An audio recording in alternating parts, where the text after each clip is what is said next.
Pessoas me perguntam, é melhor ler ou fazer exercício? Eu digo, cara, ler é muito bom. Vai ser muito legal, porque você vai ter uma dimensão, uma compreensão grande de um determinado assunto, mas você vai dominar os tópicos na medida em que você utilizar aquele conhecimento.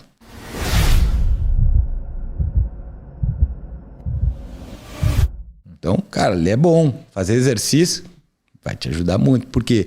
Porque aí você está buscando a informação. Ativamente, né? Ativamente. Né? E a consolidação, ela depende da evocação. Quanto mais você evoca uma informação, mais consolidada ela está. Tem um paper na Science que saiu em 2018, 2016, não lembro. Ele é um paper já um pouco antigo, mas ele é muito robusto em termos metodológicos.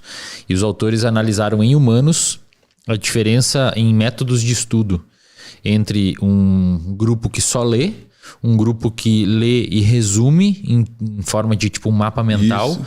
E um grupo que faz isso, justamente isso, que é um grupo que faz revisão ativa. Ou seja, você lê tipo aqueles circuitos ali, você fecha e, cara, tenta buscar aquilo. E daqui meia hora, uma hora, tenta buscar. E amanhã tentar lembrar ativamente. Isso. O grupo que fez a revisão ativa foi o que mais aprendeu.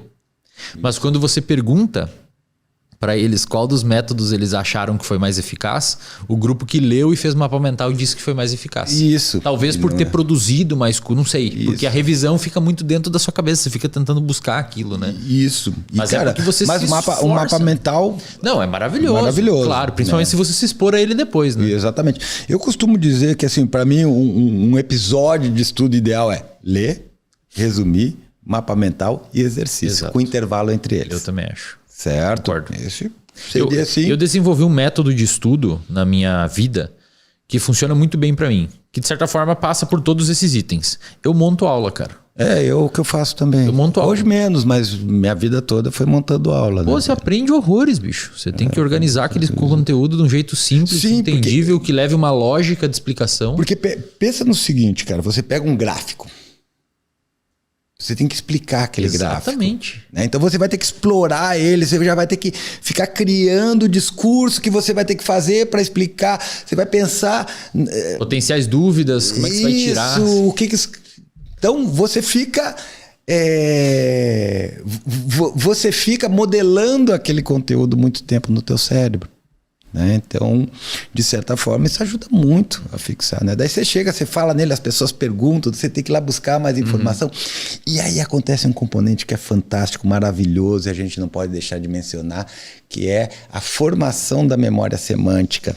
Certo? Porque olha só, pera e pensa, onde é que nós começamos e onde é que nós estamos? Né? Então, todos esses conteúdos, eles estão conectados entre si. Certo? E eles estão conectados entre si a partir dessa estrutura semântica. Ou seja, eu falo de atenção, mas daí a gente já puxa motivação, a gente está falando de motivação, a gente fala da medicação, mas daí a gente já fala de droga de abuso. Então, na medida em que a gente vai estudando uma determinada área, a gente vai criando... Eu costumo dizer que a especialização é um movimento de generalização ampla. As pessoas antigamente falavam hiperespecialização. Cara, quando você vai se especializando em alguma coisa, o cenário intelectual, o cenário de conteúdos que você tem vai cada vez expandindo mais, cara.